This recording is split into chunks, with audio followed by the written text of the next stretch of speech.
बिस्मिल्लाहिर्रहमानिर्रहीम। अस्सलाम वालेकुम माय डियर स्टूडेंट्स। मैं उम्मीद करता हूँ कि आप सब खैरियत से होंगे और माशाल्लाह अपनी ज़िंदगियों को बड़े अच्छे तरीके से एंजॉय कर रहे होंगे और साथ साथ मैथ को भी अब एंजॉय कर रहे होंगे। हम माशाल्लाह पहले चैप्टर की जो पहली एक्सरसाइज है उसका क्वेश्चन नंबर 3 करने जा रहे हैं, जिसमें से 2 पार्ट हम कर चुके। मज़ीद वीडियोस के लिए प्लीज़ इस चैनल को सब्सक्राइब भी कीजिए, वीडियोस को लाइक करें, शेयर करें और बेल आइकन जो है उसको भी प्रेस करना मत भूलिए, ताकि जो भी नई वीडियो आती है वो आप तक पहुंच सके और आपको पता चल जाए।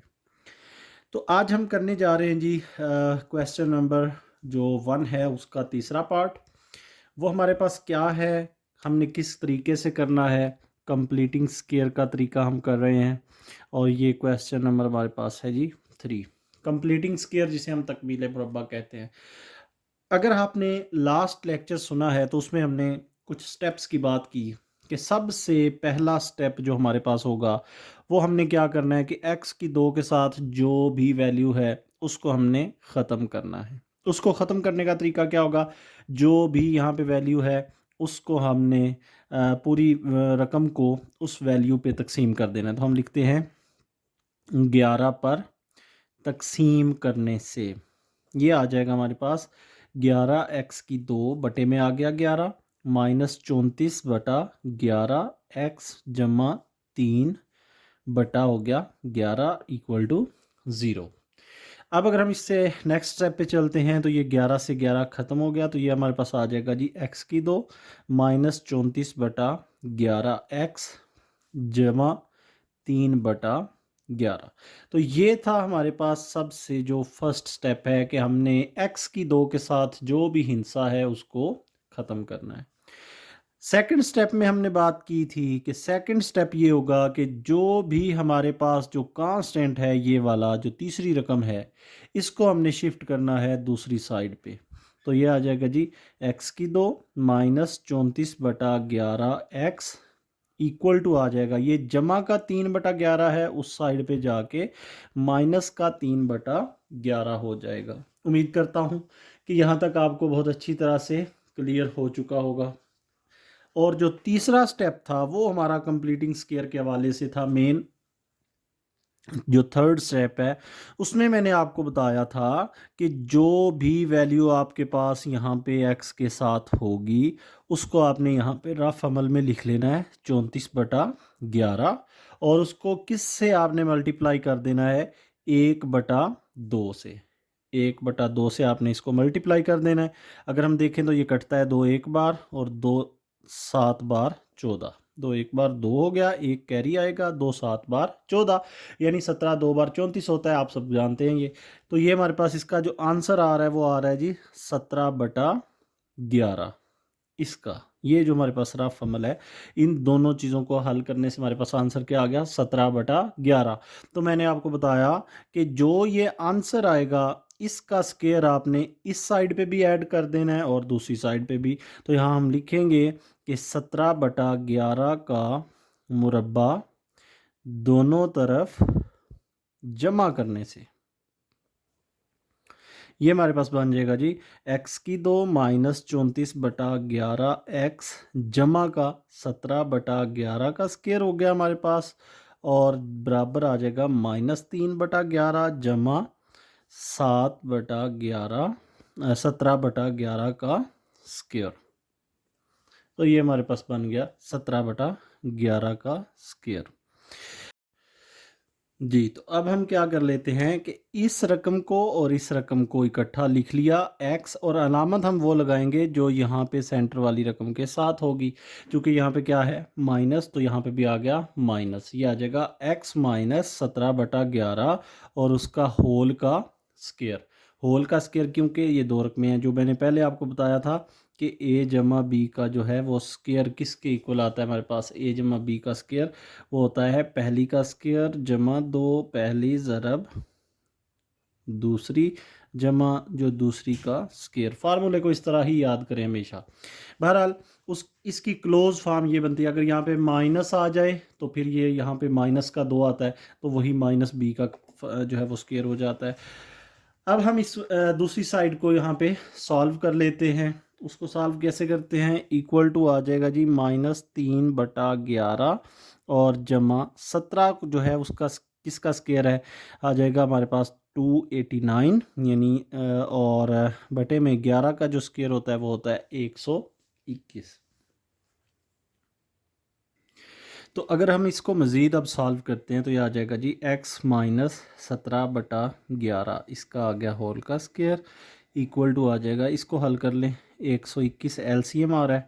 अब 121 जो एलसीएम आ रहा है हमारे पास, इसको हम 11 देखें, मैंने आपको एलसीएम सॉल्व करने का तरीका पहले भी बड़े आसानी के साथ बताया था कि आपने क्या करना होता है, एलसीएम को यहाँ पे लिख लें साइड पे जो एलसीएम वाली वैल्यू है।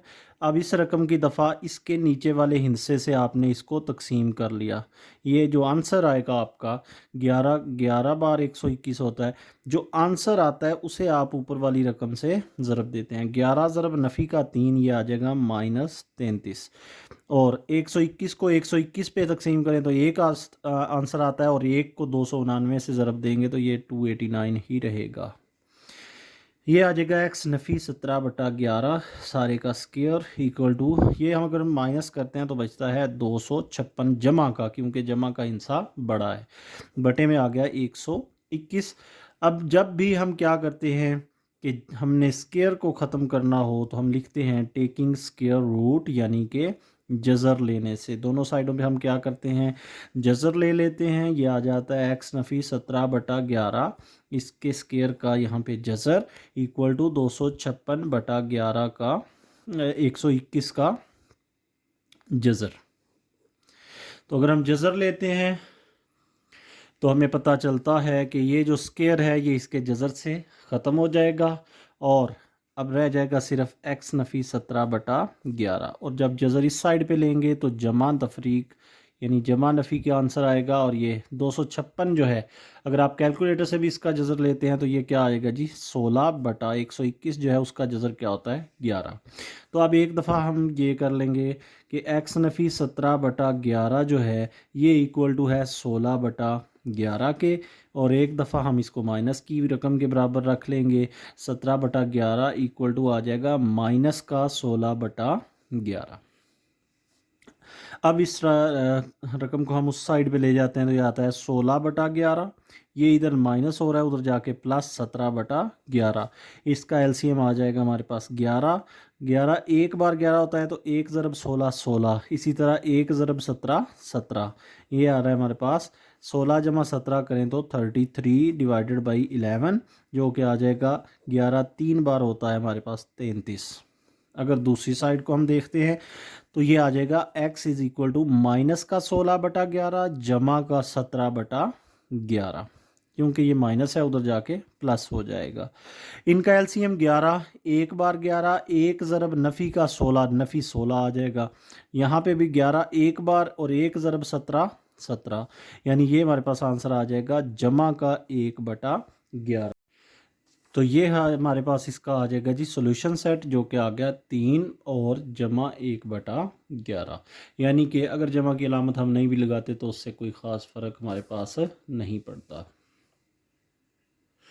उम्मीद करता हूँ कि इस क्वेश्चन की आपको बहुत अच्छी तरह से समझ आई होगी। अगर कोई कन्फ्यूजन है, अगर कोई मसला है तो आप प्लीज़ उसको मेरे साथ कमेंट्स के अंदर डिस्कस कर सकते हैं और इंशाल्लाह हम उस कन्फ्यूजन को दूर करने की पूरी कोशिश करेंगे। जी, तो अब हम चलते हैं जी क्वेश्चन नंबर 3 का पार्ट नंबर 4। वही बात फिर से, पहला स्टेप सबसे हमारे पास क्या होगा कि हमने ये जो x की 2 के साथ हिस्सा है इसको ख़त्म करना है, तो हम क्या करेंगे l पर, यानी कि दोनों साइडों को तकसीम करने से ये आ जाएगा जी l x की 2 बटे में आ गया l जमा m बटा l ज़रब x इक्वल टू -n/l। दो ये हमारे पास कट गया, ये आ जाएगा जी x की 2 जमा m बटा l ज़रब x इक्वल टू आ रहा है हमारे पास नफ़ी का n/l। एल। अब दूसरा स्टेप ऑलरेडी हमारा हुआ है, क्योंकि हमें ये रकम इस साइड पे लानी होती है, तो ये ऑलरेडी बराबर से उस साइड पे है। तो अब हम क्या करेंगे कि तीसरे स्टेप को हम यहाँ पे परफॉर्म करेंगे, जिसमें हमने देखना है कि कंप्लीटिंग स्क्वायर क्या करना है। मैंने बताया था जो भी हिंसा यहाँ पे एक्स के साथ होता है उसे हमने ज़रब देनी होती है किसके साथ, 1/2 के साथ। तो 1/2 से जब हम ज़रब देते हैं, ये हमारे पास कुछ आंसर बनता है m/2l, 2 ज़रब l 2l। ये हमारा रफ अमल हो गया। तो इस रकम का ये जो आंसर आया है इसका स्क्वायर हमने दोनों साइडों पे जमा करना होता है। ये आ गया m/l x, और जमा कर दें आप उसमें m/2l इसका स्क्वायर इक्वल टू -n/l जमा m/2l का स्क्वायर। फिर मैंने आपको बताया कि पहली और आखिरी वैल्यू इनको इकट्ठा लिख लें, x जमा m/2l जो है, और ये जो दोनों का स्क्वायर है इसको होल स्क्वायर बना लें। तो ये हमारे पास बन जाएगा x जमा m/2l। जमा क्यों लगाया, क्योंकि दरमियानी रकम के साथ हमारे पास जमा आ रहा है। इक्वल टू आ जाएगा -n/l जमा m/2/4l/2। ये हमारे पास आ गया। अब हम इस साइड को मज़ीद जो है उसको सॉल्व कर लेते हैं। x जमा m/2l, इस सारे का क्या आ गया स्क्वायर इक्वल टू, यहाँ पे अब हम एलसीएम ले लेते हैं क्योंकि बड़ी रकम क्या है 4l/2। और इसको सॉल्व करने का तरीका भी मैं पहले बता चुका हूँ कि क्या करते हैं, एलसीएम वाले हिस्से को यहाँ पे लिख लें 4l/2, उसको डिवाइड करें। पहले इसकी बारी है, इस रकम को करना चाहते हैं l पे डिवाइड कर लें। l से a स्क्वायर इसका ख़त्म हो गया, तो यह आ जाएगा जी 4l ज़रब n, यानी कि -4l ज़रब n जमा 4l/2 पे 4l/2 को तकसीम करें तो आंसर 1 ज़रब m/2 आ जाएगा m/2। अब हम दोनों साइडों पे क्या करते हैं, taking square root on both sides. Square root यानी कि जज़र लेते हैं। जज़र लेने से हमारे पास आपको पता है कि इनका जो स्क्वायर है वो ख़त्म हो जाएगा इस रकम का। तो ये हमने जज़र ले लिया, इक्वल टू आ जाएगा -4ln जमा m/2/4l/2, और इधर भी क्या आ गया हमारे पास इसका जज़र। जी, तो इसके बाद हम क्या करते हैं, इसका जज़र स्क्वायर से ख़त्म हो गया, और ये आ जाएगा x जमा m/2l। इसकी जगह हम चेंज कर लेते हैं, स्क्वायर वाली रकम पहले लिख लेते हैं। ये आ जाएगा हमारे पास m/2 -4ln, इसका जज़र। और जो बटे वाली रकम है उसमें देखें 4 जो है इसका पूरा पूरा जज़र होता है क्या 2, और l/2 जो है उसका जज़र क्या होगा सिर्फ l, इसलिए बटे में क्या आ गया ये हमारे पास 2l। अब हम इस साइड इस रकम को उस साइड पे ले जाते हैं, ये आ जाएगा x is equal to minus का m/2l, और जमा नफ़ी, चूँकि जज़र आंसर हमेशा जमा नफ़ी में होता है, तो जमा नफ़ी जज़र अंदर m/2 -4ln बटे में आ गया हमारे पास 2l। अब 2l के ऊपर जज़र नहीं है, जज़र सिर्फ ऊपर वाली रकम पे है। इसका जो हमारे पास एलसीएम आ जाएगा वो दोनों साइडों पे, चूँकि 2l है तो वो 2l आ गया, ये बन जाएगा माइनस का m जमा नफ़ी जज़र अंदर m/2 नफ़ी 4ln, और यही हमारे पास इसका क्या होगा सॉल्यूशन सेट। यानी कि ये कैसे आया था, 2l है तो एक पे जो यानी 2l पे तकसीम करें तो एक आंसर आता है, एक को नफ़ी m से ज़रब दें नफ़ी m, इस पूरी रकम को भी एक से ज़रब देंगे तो वो सेम रकम रहेगी। इस तरह से ये हमारे पास इसका सलूशन सेट आ गया। उम्मीद करता हूँ जी इस क्वेश्चन की आपको बहुत अच्छे तरह से समझ आई है, लेकिन अगर फिर भी किसी क्वेश्चन में किसी हिस्से में कोई मसला है, कोई परेशानी है, तो बहुत आप जो है वो बग़ैर किसी झिझक के मेरे साथ इसको ज़रूर डिस्कस कर सकते हैं, कमेंट्स के अंदर अपनी राय का इजहार कर सकते हैं।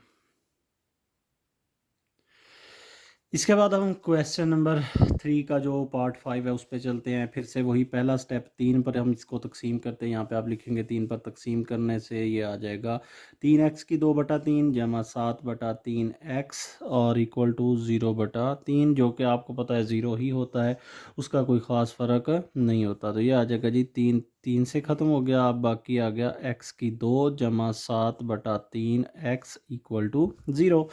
अब दूसरा स्टेप तो इसमें है नहीं कि हमने किसी इनसे को उधर लेके जाना है, वो तो ऑलरेडी 0 है। अब तीसरा स्टेप हम क्या कर रहे होते हैं, 7/3 यानी ये जो x के साथ जो भी रकम है उसको 1/2 से हमने ज़रब देनी होती है। 7/3 ज़रब 1/2, ये आंसर हमारे पास क्या आता है जी, 7/6। तो हम लिखते हैं 7/6 का मुरब्बा जो है, यानी इस तरह हम लिख सकते हैं स्क्वायर, या अगर आप यहाँ पे स्क्वायर नहीं डालते तो आप वैसे लिख लें।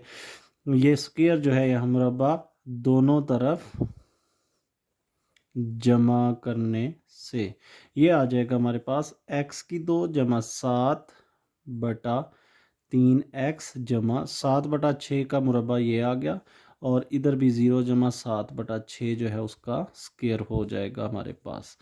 अब इसको देखें, मैंने कहा था इस वैल्यू को और इस आखिरी वैल्यू को दोनों को इकट्ठा लिख लें, x जमा 7/6, और जो इनके स्क्वायर हैं उनको होल स्क्वायर बना दें। ये आ जाएगा जी 7 का स्क्वायर 49/36। जब हम इसका दोनों तरफ क्या लेंगे, जज़र लेने से, तो जज़र लेने से या टेकिंग अ स्क्वायर रूट क्या बन जाएगा, x जमा 7/6 इसके स्क्वायर और ऊपर जज़र ले लिया। इसी तरह 49/36 जो है उसका भी हमने जज़र ले लिया। अब हम क्या करते हैं, स्क्वायर से इसका स्क्वायर ख़त्म हो गया, ये अंडर रूट ख़त्म हो गया, और x जमा 7/6 इक्वल टू आ जाएगा 49 का जज़र होता है जी 7, और 36 का जज़र होता है 6, साथ में आ गया जमा नफ़ी।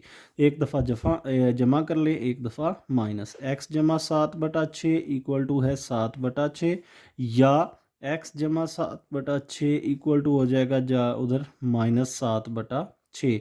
इस रकम को उधर ले जाएं, ये आ जाएगा x इज़ इक्वल टू 7/6 जमा का है उधर जाके माइनस का 7/6। अब 7/6 जमा का और 7/6 माइनस का, तो आंसर हमारे पास क्या आ जाएगा जी, 0। दूसरी साइड पे अगर हम देखते हैं, ये भी x नफ़ी 7/6, और ये वाली रकम उधर जाके ये भी नफ़ी हो जाएगी, नफ़ी 7/6। तो ये हम अगर एलसीएम लेते हैं, वो आ गया 6। 6 एक बार 6 होता है, तो एक ज़रब नफ़ी 7 नफ़ी 7, और इसका भी नफ़ी 7, तो यह आ जाएगा नफ़ी 14/6। तो यह आ जाएगा कट के हमारे पास 2 3 बार 6, 2 7 बार 14। तो हम कहते हैं कि जो हमारा सोल्यूशन सेट आएगा वो हमारा आ जाएगा, एक तो ये हमारे पास आ गया 0, और दूसरा हमारे पास आ जाएगा -7/3। जी, उम्मीद करता हूँ इन 5 पार्ट्स के अंदर आपको कोई प्रॉब्लम नहीं होगी। अगर किसी को किसी भी क्वेश्चन में किसी भी हिस्से में मसला है तो वो ज़रूर कमेंट में अपनी राय का इज़हार करे, और इंशाल्लाह हम उसको इम्प्रूव करने की पूरी कोशिश करेंगे। Thank you. अल्लाह हाफ़िज़।